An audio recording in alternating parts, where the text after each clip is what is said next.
Good morning, everyone. Today we are starting chapter 3 of unit 3, which is elasticity of demand.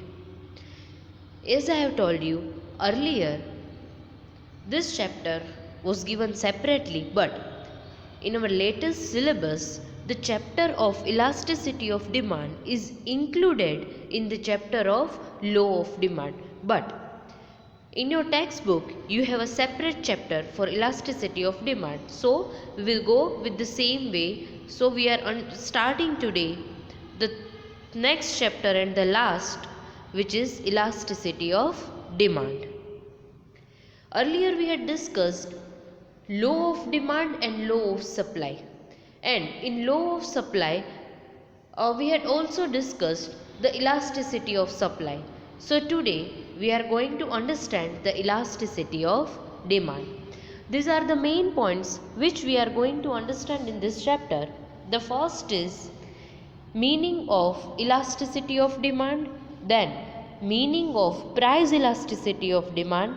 But let me tell you, in this chapter total we are going to understand three types of elasticity of demand: price elasticity of demand, income elasticity of demand, and cross elasticity of demand.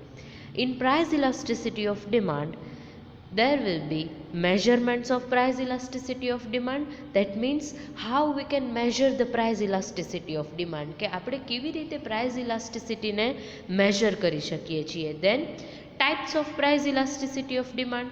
There are total 5 types of price elasticity of demand, and which are the factors which affect the price elasticity of demand with its importance. એટલે આ કોન્સેપ્ટનું price ઇલાસ્ટિસિટીના કોન્સેપ્ટનું importance શું છે એ પણ આપણે સમજશું. So first of all price elasticity of ડિમાન્ડમાં આટલા પોઈન્ટ્સ કવર થયા. દેન meaning of income elasticity of demand with its types, factors affecting income elasticity of demand, and significance or importance of the concept of income elasticity of demand.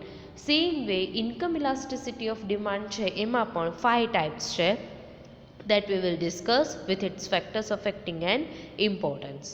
Then cross elasticity of demand with its types and importance of the concept of cross elasticity of demand. એટલે same way ત્રણેય જે elasticity છે types, એટલે એના price, income અને ક્રોસની types સમજશું, એના factors affecting અને આ ત્રણેય કોન્સેપ્ટનું ઇમ્પોર્ટન્સ શું છે that we will discuss in this chapter. Start with the first point, that is meaning of elasticity of demand. One of the most important feature of demand of any of the product is that it changes with change in any of its determinants. Demand determinants means the factors which determines the demand. એવા કયા factors છે કે જે ડિમાન્ડને determine કરે છે? સે for example price, કોઈ પણ પ્રોડક્ટની પ્રાઇસ છે, ઇન્કમ ઓફ ધ પીપલ છે, price of the substitutes, price of the complementary goods, આ બધા છે ને ડિમાન્ડ ડિટર્મિનન્ટ્સ છે.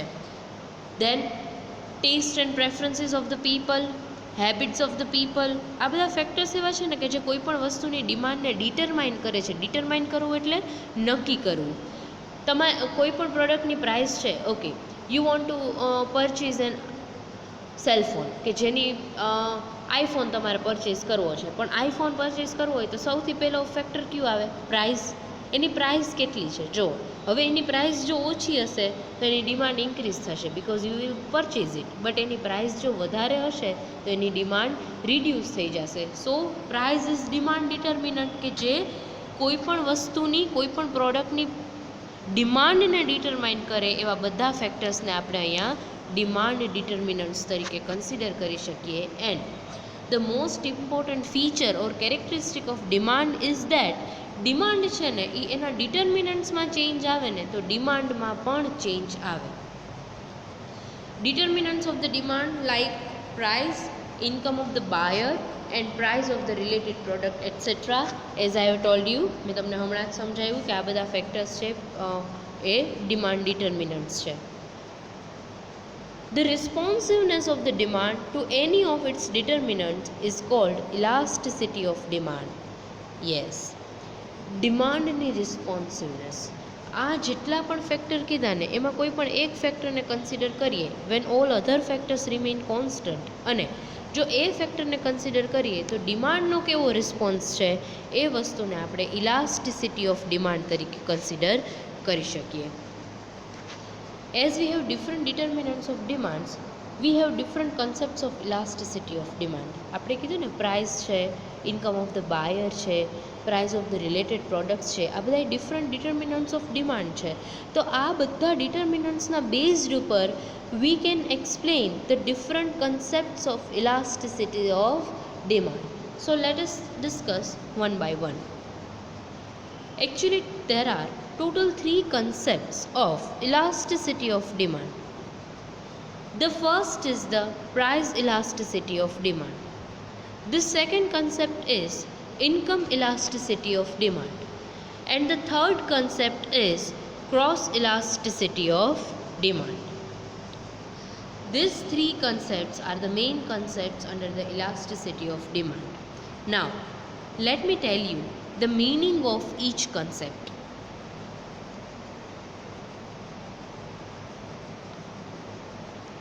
First of all, price elasticity of demand. Responsiveness of demand to a change in the price of a product, other factors remaining constant, is known as price elasticity of demand. First of all, price, કોઈ પણ પ્રોડક્ટની price છે એમાં changes આવે તો એની ડિમાન્ડમાં change આવે, that you know. But કોઈ પણ પ્રોડક્ટની પ્રાઇસ ચેન્જ થાય છે તો ડિમાન્ડનો કેવો રિસ્પોન્સ છે કે જ્યારે બીજા બધા ફેક્ટર્સ છે ને એ કોન્સ્ટન્ટ છે, that is known as the price elasticity of demand. Now, what is the importance of this line, that is other factors remaining constant? Let me tell you. એક્ઝામ્પલથી સમજાવું. તમે શોપિંગ કરવા માટે શોપિંગ મોલમાં જાઓ છો, તમને એક શેમ્પૂની બોટલ છે એ તમે જોઈ. મેં કદાચ પહેલાં આ જ એક્ઝામ્પલથી સમજાવ્યું હતું, so let me continue with the same example. શેમ્પૂની બોટલ છે એની પ્રાઇસ છે એ 500 રૂપીસ છે. તમને અત્યારે 500 રૂપીસ છે એ વધારે લાગે છે, so you will not going to purchase the bottle of shampoo. But હવે શું થાય કે તમે 1 મંથ પછી સેમ મોલમાં જાઓ છો અને એ શેમ્પૂની બોટલ છે એ 600ની થઈ ગઈ છે, તો તમે એને પરચેઝ કરશો? ઓબ્વિયસલી નહીં કરો. હા, જો એની પ્રાઇસ રિડ્યુસ થઈ ગઈ હશે ને તો તમે એને પરચેઝ કરી લેશો. પણ મેં શું કીધું કે પ્રાઇસ ઇન્ક્રીઝ થશે તો ડિમાન્ડ ડિક્રીઝ થશે, અને પ્રાઇસ ડિક્રીઝ થશે તો ડિમાન્ડ ઇન્ક્રીઝ થશે. એટલે શેમ્પૂની બોટલની પ્રાઇસ ડિક્રીઝ થશે તો તમે એને પરચેઝ કરશો એટલે એની ડિમાન્ડ ઇન્ક્રીઝ થઈ. બટ જો એ જ શેમ્પૂની બોટલ છે એની પ્રાઇસ ઇન્ક્રીઝ થશે તો તમે એને પરચેઝ નહીં કરો એટલે એની ડિમાન્ડ ડિક્રીઝ થઈ ગઈ. But when other factors remain constant. હવે આ અધર ફેક્ટર્સ ક્યાં હોઈ શકે? Income of the people. Like ઇન્કમનું એક્ઝામ્પલ લઈએ. શેમ્પૂની બોટલ છે એની પ્રાઇસ 500 રૂપીસ હતી, એમાંથી 600 રૂપીસ થઈ ગઈ. પણ એટ ધ સેમ ટાઈમ જો તમારી ઇન્કમ પણ ઇન્ક્રીઝ થાય તો તમને કોઈ પણ ડિફરન્સ પડે? કોઈ કાંઈ ફેર પડે તમને? Obviously not. ભલે ને પ્રાઇસ ઇન્ક્રીઝ થઈ પણ તમારી ઇન્કમ ઇન્ક્રીઝ થઈ જ છે એટલે તમે એ વસ્તુને પરચેઝ કરી જ લેશો. તો એટ ધેટ ટાઈમ આપણે આ વસ્તુને ઇમ્પ્લિમેન્ટ ન કરી શકીએ. એટલે જ આપણે અહીંયા એવું કીધું કે જ્યારે આપણે પ્રાઇઝને કન્સિડર કરતા હોઈએ છીએ ને ત્યારે બીજા બધા ફેક્ટર્સને કોન્સ્ટન્ટ રાખવાના. આપણે એવું સમજવાનું કે જ્યારે આપણે પ્રાઇઝ ઇલાસ્ટિસિટી ઓફ ડિમાન્ડને ઇમ્પ્લિમેન્ટ કરીએ છીએ ને ત્યારે ઇન્કમ છે ને એ કોન્સ્ટન્ટ છે, એમાં કોઈ ચેન્જ નથી આવતો. જો ઇન્કમમાં ચેન્જ આવશે ને તો ભલે ને પ્રાઇઝીસમાં ચેન્જ આવે પણ ડિમાન્ડમાં ચેન્જ નહીં આવે. That is why we have to make other factors constant van we R going to use or implement the concept of price elasticity of demand. It means responsiveness of the demand to a change in the price of the product is known as the price elasticity of demand when other factors remaining constant. The second point is income elasticity of demand. Yes. Income elasticity of demand means responsiveness of the demand to a change in income of the buyer, other factors remaining constant, is known as the income elasticity of demand. હવે જ્યારે આપણે income elasticity of demand consider કરીએ ને ત્યારે પ્રાઇસને constant કરી દેવાની અને એના જે રિલેટેડ પ્રોડક્ટ્સ છે, પ્રાઇસ ઓફ ધ સબસ્ટિટ્યૂટ્સ છે, એ બધાને પણ કોન્સ્ટન્ટ, કોઈ પણ ફેક્ટર્સ કન્સિડર નહીં કરીએ જ્યારે આપણે ઇન્કમની વાત કરીએ છીએ. પ્રાઇસ ઇલાસ્ટિસિટી હોય ને તો પ્રાઇસ સિવાયના બધા જ ફેક્ટર કોન્સ્ટન્ટ રાખવાના. ઇન્કમ ઇલાસ્ટિસિટી છે તો ઇન્કમ સિવાયના બધા જ ફેક્ટર્સ છે એને આપણે કોન્સ્ટન્ટ રાખશું. નાઉ, responsiveness of the demand to a change in income. If income of the buyer will increase, the demand of the product will also increase, and if the income of the buyer will decrease, the demand for the product will also decrease, but when other factors remain constant. Again એકવાર તમને સમજાવી દઉં કે income ઇલાસ્ટિસિટીની વાત કરીએ છીએ. હવે તમે કોઈ પણ પ્રોડક્ટ છે, આ સેમ શેમ્પૂની બોટલ પરચેસ કરો છો, 500 રૂપીસની બોટલ છે, તો અત્યાર સુધી તમારી ઇન્કમ 10,000 છે. પણ હવે જો તમારી ઇન્કમ રિડ્યુસ થઈ જાય તો તમે એ બોટલ પરચેસ કરશો? નહીં કરો. પણ હા, જો ઇન્કમ રિડ્યુસ થઈ પણ એની સાથે એ પ્રોડક્ટની પ્રાઇસ પણ રિડ્યુસ થઈ જાય તો તમે પરચેસ કરશો? ઓબ્વિયસલી તમે પરચેસ કરશો, બિકોઝ એની પ્રાઇસ છે એ રિડ્યુસ થઈ ગઈ છે. તો આ વસ્તુ શું થાય કે ઇન્કમ રિડ્યુસ થઈ પણ ડિમાન્ડમાં તો કોઈ ચેન્જ જ ન આવ્યો, ડિમાન્ડ તો ઇન્ક્રીઝ થઈ. એન્ડ તો આ વસ્તુને આપણે આ કન્સેપ્ટને ઇમ્પ્લિમેન્ટ ન કરી શકીએ. And that is why when we are talking about the income elasticity of demand, at that time all the factors other than income will remain constant, and this is known as the income elasticity of demand. The third is the cross elasticity of demand. Responsiveness of the demand to a price of related product when other factors remaining constant is known as cross elasticity of demand. Example થી સમજાવું. T અને coffee બે product છે. ટીની prices increase થાય તો ટીની demand શું થશે? Decrease થઈ જશે. પણ ટીની પ્રાઇસીસ ઇન્ક્રીઝ થઈ તો કોફીની ડિમાન્ડ શું થાય? ઇન્ક્રીઝ થાય ને, બિકોઝ ટીની ડિમાન્ડ ડિક્રીઝ થઈ ગઈ because of the increase in the prices of T. એટલે જે લોકો ચા પીતા હતા એ બધા હવે કોફી ઉપર શિફ્ટ થઈ જશે, કારણ કે ચાની પ્રાઇસીસ છે એ ઇન્ક્રીઝ થઈ ગયા છે. તો આને આપણે ક્રોસ ઇલાસ્ટિસિટી ઓફ ડિમાન્ડ કહી શકીએ કે એક પ્રોડક્ટની પ્રાઇસીસ ઇન્ક્રીઝ થાય તો એના જે સબસ્ટિટ્યૂટ પ્રોડક્ટ છે એની સાથે જે રિલેટેડ પ્રોડક્ટ છે એની ડિમાન્ડમાં કેટલો ચેન્જ આવે છે ને, that is cross elasticity of demand.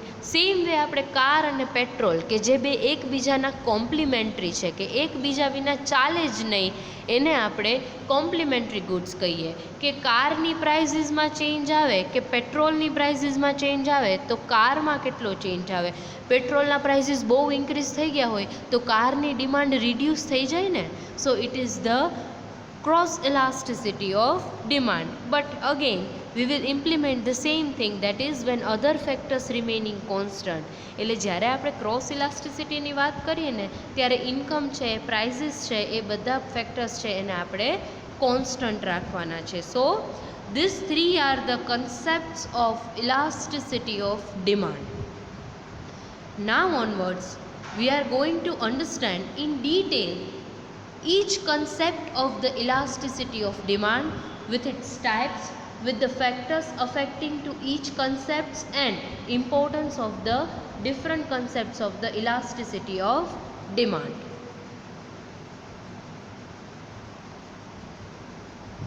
So meaning of price elasticity of demand આમ તો મેં તમને કહી જ દીધું છે, બટ લેટ મી અગેન એક બ્રીફ આઈડિયા લઈએ. According to the law of demand, it explains the relationship between changes in the price of a commodity and changes in the demand. Law of demand શું explain કરે છે કે કોઈ પણ કોમોડિટીની પ્રાઇસમાં change થાય ને તો એની ડિમાન્ડમાં કેટલો ચેન્જ થાય છે. એટલે આ એક રિલેશનશિપ છે between the price and demand for a commodity. Demand for a commodity changes because of many factors, but the law of demand only refers to the extension and contraction of a demand because of the changes in the price when all other factors remaining constant. Yes, according to the law of demand, it considers or it refers only one factor, which is price of the product, which is responsible for the changes in the demand. Law of demand એવું કહે છે કે price increases, demand decreases when other factors remaining constant. તો અહીંયા બીજા કોઈ factor, અહીંયા એક પ્રાઇઝની જ વાત કરી. તો લો ઓફ ડિમાન્ડ એવું કહે છે કે પ્રાઇસ ચેન્જ થશે ને તો ડિમાન્ડ એ ચેન્જ થશે. It means if price of the commodity increases, demand will decrease when other factors remain constant. But the important thing to be noted here is that the law of demand does not tell us anything about proportionate change in the demand. It means આપણે એવું કીધું કે price increase થઈ તો demand decrease થઈ, પણ કેટલો પ્રપોર્શનેટ change છે, કેટલા પ્રપોર્શનથી પ્રાઇસ ચેન્જ થઈ તો એની સામે કેટલા પ્રપોર્શનથી ડિમાન્ડ ચેન્જ થઈ, એ ક્યાંય લો ઓફ ડિમાન્ડમાં એક્સપ્લેન નથી કર્યું. And that is why the price elasticity of demand measures the relationship between the percentage change in the price to a percentage change in the demand. એટલે elasticity of demand છે, price elasticity of demand છે, એ આ રિલેશનશિપને major કરે છે કે પ્રાઇઝમાં કેટલા percentage change થયો તો એની સામે ડિમાન્ડમાં પણ કેટલા પર્સન્ટેજ ચેન્જ થાય છે. That is explained by the price elasticity of. So we can explain this relationship between demand for a product and price of a product with the help of this formula. So you can see elasticity of demand is equals to percentage change in demand for x divided by percentage change in price of x. x એટલે અહીંયા કોઈ એક particular કોમોડિટીની વાત થાય છે, કોઈ ગુડ્સની વાત થાય છે, એક એક્ઝામ્પલ માટે. એટલે આ ફોર્મ્યુલાની હેલ્પથી આપણે પ્રાઇઝમાં કેટલો ચેન્જ થાય છે તો એની સામે ડિમાન્ડમાં કેટલા પર્સન્ટેજ ચેન્જ થાય છે ને એ રિલેશનશિપને, એ પ્રપોર્શનને મેજર કરી શકીએ છીએ. And that is Y, as I have told you, the elasticity of demand, that is the price elasticity of demand, measures the proportionate change in the demand for a particular product because of the change in the price of that product. We can also express this with the help of symbol. એટલે સિમ્બોલિકલી આપણે જો આ એક્ઝામ્પલને, આ ફોર્મ્યુલાને explain કરીએ તો ED is equals to O bar QX divided by O bar PX, where O bar means percentage change, એટલે કેટલા proportionate change છે એ. QX means quantity of X demanded, એટલે આ જે X પ્રોડક્ટ છે એની કેટલી ક્વોન્ટિટી ડિમાન્ડેડ છે, that is quantity of X demanded. PX means price of X. X commodity છે એની price છે એ PX થી એક્સપ્રેસ કરીએ છીએ. Now if price reduces by 1% and quantity X demanded increases by 20%, we have, હવે જો આપણી પાસે એક એક્ઝામ્પલ છે કે જો કોઈ પણ પ્રોડક્ટ છે એની પ્રાઇસ છે એ 1%થી રિડ્યુસ થાય છે, ડિક્રીઝ થાય ને એટલે આપણે એને અહીંયા માઇનસમાં કન્સિડર કરીએ છીએ. બટ પ્રાઇસ જો ઇન્ક્રીઝ થતી હોત ને તો આપણે એને પ્લસમાં કન્સિડર કરત. બટ અહીંયા પ્રાઇસ રિડ્યુસ થાય છે એટલે આપણે અહીંયા -1 કન્સિડર કરશું. અને ડિમાન્ડ કેટલી ઇન્ક્રીઝ થઈ છે? 20%થી. Means percentage change in the demand for X divided by percentage change or the change in the price of X is equals to 20% divided by -1% is equals to -20%. પણ અહીંયા આપણે એક જોયું કે પ્રાઇસ ઇલાસ્ટિસિટી ઓફ ડિમાન્ડ છે ને એ ક્યારેય negative નો consider કરી શકીએ. As you know right now that price elasticity of demand express the negative relationship between the two variables, that is price and demand. It means price increase થાય તો demand decrease થાય અને price decrease થાય તો demand increase થાય. So અહીંયા આપણે આ જે -20 છે ને એને આપણે +20 તરીકે જ કન્સિડર કરશું, બિકોઝ ઇકોનોમિસ્ટ છે આ માઇનસની સાઇનને કન્સિડર કરતા નથી, but we will consider it as a positive figure, so we can say that elasticity of demand is not -20 but it is +20. એટલે આ એક એક્ઝામ્પલથી આપણને એક ખ્યાલ આવે કે કેટલા પર્સન્ટેજ પ્રાઇસમાં ચેન્જ આવે છે તો એની સામે ડિમાન્ડમાં કેટલા પ્રપોર્શનેટ ચેન્જ આવે છે. So it was about the meaning of the price elasticity of demand. Again I am telling you, price elasticity of demand શું છે? જનરલી લો ઓફ ડિમાન્ડ શું એક્સપ્લેન કરે છે કે પ્રાઇસ ચેન્જ થશે તો ડિમાન્ડ ચેન્જ થશે. That is if price will increase demand will decrease. There is an inverse relationship between price and demand. But કેટલા પ્રપોર્શનથી પ્રાઇસ ચેન્જ થશે તો સામે કેટલા પ્રપોર્શનથી ડિમાન્ડ ચેન્જ થશે એ ક્યાંય અહીંયા એક્સપ્લેન કર્યું નથી. And that is Y price elasticity of demand measures the relationship between demand for a particular commodity to a change in its price. So in the next lecture we will continue the same topic. We will discuss measurement of the price elasticity of demand as well as the types of the price elasticity of demand. I hope now you are clear with the meaning of price elasticity of demand. Thank you very much. See you in the next session.